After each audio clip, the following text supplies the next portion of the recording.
सितंबर 2024 को जैसे ही आंध्र प्रदेश के सीएम चंद्रबाबू नायडू ये आरोप लगाते हैं कि तिरुपति बालाजी मंदिर के प्रसाद में जानवरों की चर्बी से मिलावट हुई है, किसी को विश्वास तक नहीं होता है। और जैसे ही 2 दिन में लैब रिपोर्ट आती है, दावा सही निकलता है और लड्डू में फिश ऑयल की मिक्सिंग पाई जाती है, पूरे देश में प्रोटेस्ट शुरू हो जाते हैं। 2018 में सुप्रीम कोर्ट केरल के सबरीमाला मंदिर में 10 से 50 वर्ष की महिलाओं के प्रवेश के प्रतिबंध को हटा देता है, जो कि मान्यता के खिलाफ था। इसके बाद लोगों ने इसका प्रोटेस्ट किया। 2011 में सुप्रीम कोर्ट ने पद्मनाभस्वामी मंदिर के तहखाने की जांच के आदेश दिए, जहां अरबों की संपत्ति सरकार ने मैनेज अपने हाथों में लेने की कोशिश करी, लेकिन विरोध के बाद सुप्रीम कोर्ट ने प्रबंधन मंदिर को ही वापस सौंप दिया। यानी कि जब सरकार का हस्तक्षेप हुआ है, प्रोटेस्ट हुए हैं, और सरकार केवल हिंदू मंदिरों को ही क्यों कंट्रोल कर रही है? भारत में सबसे ज्यादा मस्जिदें हैं, उनका कंट्रोल क्यों नहीं किया जा रहा है? चर्चे से गुरुद्वारे सभी सरकारी हस्तक्षेप से दूर है, लेकिन आखिरकार हिंदू मंदिरों को ही टारगेट क्यों किया जा रहा है?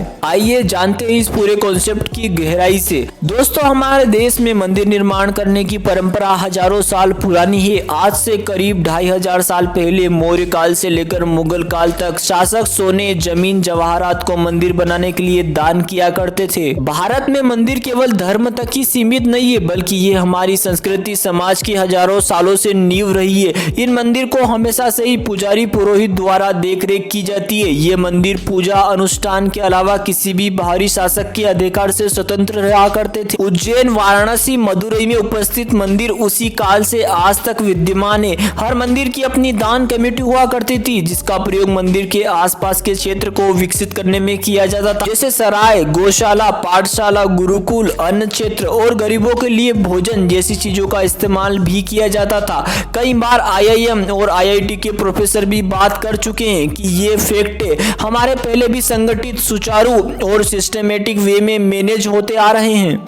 यही कारण है कि हमारे कई मंदिरों के पास राज्य की सरकारों से भी ज्यादा संपत्ति। और हम ये बात जानते हैं कि मुगल काल से लेकर ब्रिटिश लोगों ने मंदिरों को लूटा है। विदेशी आक्रमणकारी का मकसद केवल भारत में मंदिर लूटना था। अंग्रेजों ने भी इसे राजनीतिक, सामाजिक और भंडार के रूप में देखा। और अंग्रेज यहीं तक नहीं रुके, इन्होंने मंदिरों के सोने, चांदी, आभूषण तक जब्त कर लिए थे। इनके प्रमाण भी मौजूद है कि 18वीं से 19वीं शताब्दी में अपने अभियान में उन्होंने दक्षिण भारत के मंदिरों के खजाने से सेना के खर्चों को चलाया, जैसे तंजापुर के वृंदेश्वर मंदिर और श्री राम मंदिर जैसे दक्षिण भारत के प्रमुख मंदिरों की संपत्ति ले ली गई। मद्रास प्रेसिडेंसी में मंदिरों की लगभग 50% से ज्यादा जमीन अंग्रेजों ने हथिया ली थी। और 1799 में श्री रंगपुर में युद्ध के बाद टीपू सुल्तान के खजाने के साथ मंदिरों को भी लूट कर ले गए। इन सब का प्रभाव यह पड़ा कि भारत की धार्मिक संरचना और सांस्कृतिक विरासत खतरे में पहुंच गई। और इन्हीं लोगों ने मंदिर में हस्तक्षेप के नियम भी तैयार किए, जिससे ये लोग भारत के सारे मंदिरों पर ब्रिटिश सरकार के प्रभुत्व को तैयार करने वाले थे। जैसे मुगल काल से लेकर पहले मुस्लिम आक्रांता हमारे मंदिर को लूट के ले जाते थे, लेकिन नियमों के बाद अब वही ब्रिटिश सरकार करने वाली थी। लेकिन जल्द ही इस नियम का भारत के हिंदुओं में असंतोष फैल गया और यही सवाल उठ रहा था कि पादरी, ईसाई लोग हमारे मंदिर को क्यों कंट्रोल कर रहे। 1840 के पहले तक तो इन्होंने सारे बिल वापस ले लिए, लेकिन 1863 में वे रिलीजियस एंडोर्मेंट एक्ट 1863 लेकर आए, जिसके बाद फिर से मंदिर ट्रस्ट में इसमें मिला लिया गया, जो ब्रिटिश गवर्नमेंट के कंट्रोल में थे। यानी कि इन्होंने इनडायरेक्ट कंट्रोल से डायरेक्ट कंट्रोल को बदल दिया। इसके बाद ब्रिटिश गवर्नमेंट फिर Madras religious charitable endowment act 1975 लेके आए, मगर इसके आते ही ब्रिटिश सरकार को मुस्लिम और क्रिश्चियन से भारी प्रोटेस्ट देखने को मिला। ब्रिटिश ने चर्च और मदरसे को तो आजाद कर दिया, लेकिन हिंदू टेम्पल्स को अभी भी रूल्स के अंदर रेगुलेशन में ले लिया। मतलब अंग्रेजों की एक नीति यह भी थी कि केवल हिंदुओं की आस्था और संस्कृति को खत्म कर दिया जाए। अब देश आजाद होता है, लेकिन कहानी में ट्विस्ट अब आना है, क्योंकि अभी भी कुछ ऐसा ही सिस्टम चल रहा है जैसा कि ब्रिटिश टाइम से हुआ करता था।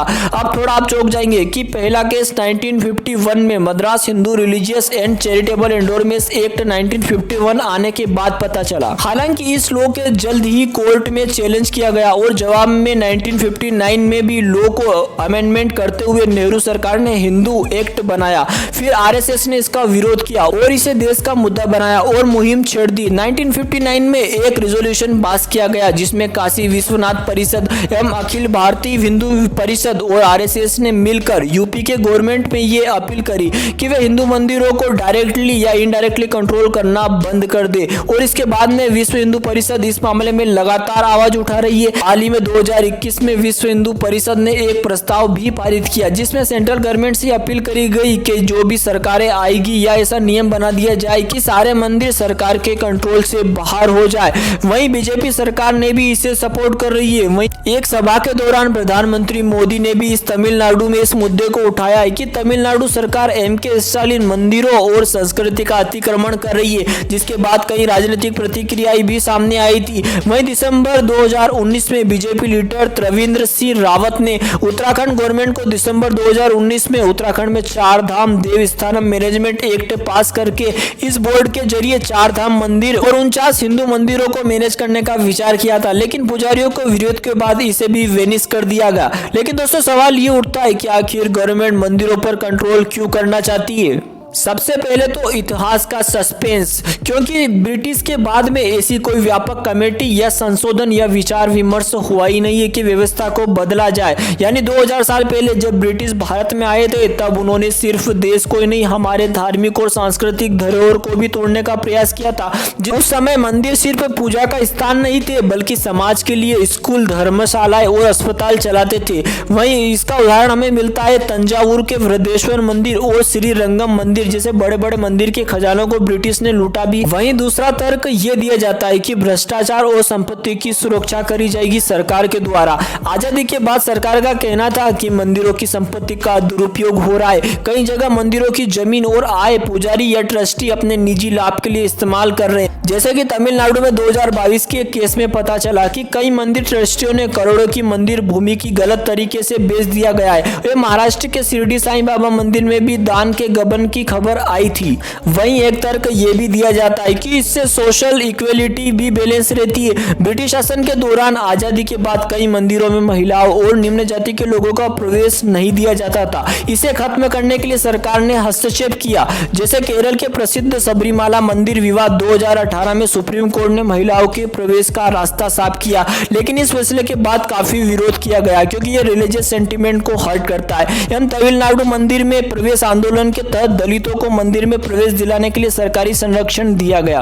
एक तर्क यह भी है कि मंदिरों की देखभाल और संरक्षण सरकार द्वारा अच्छे से करी जाएगी, लेकिन क्या आप जानते हैं कि भारत में हजारों मंदिर खंडहर बन चुके हैं क्योंकि उनकी देखभाल करने वाला कोई नहीं है। सरकार का कहना है कि मंदिरों को संरक्षित करना उनकी जिम्मेदारी है। तमिलनाडु के चिदम्बरम नटराज मंदिर और राजस्थान के दिलवाड़ा जैन मंदिर के जीर्णोद्धार में सरकार ने करोड़ों रुपए खर्च किए हैं और कर्नाटक में हम्पी के मंदिरों को यूनेस्को विश्व धरोहर स्थल का दर्जा दिलाने में सरकारी प्रयास का बड़ा हाथ था। लेकिन सवाल ये है कि क्या मंदिरों का सरकारी नियंत्रण सही है, क्योंकि मस्जिद और चर्च तो पूरी तरह स्वतंत्र है। उनकी आय, उनकी संपत्ति और उनके फैसले सिर्फ उनके धर्मगुरु करते हैं। 2020 में तिरुपति बालाजी मंदिर की आय का 85% आंध्र प्रदेश सरकार के खजाने में चला गया। ये पैसा मंदिर की देखभाल या धार्मिक उद्देश्यों की बजाय सरकारी योजनाओं में इस्तेमाल किया गया। और एक क्वेश्चन ये भी राइज होता है कि अगर सरकार मंदिरों के नियंत्रण को छोड़ दे तो क्या समाज इसकी जिम्मेदारी ले पाएगा?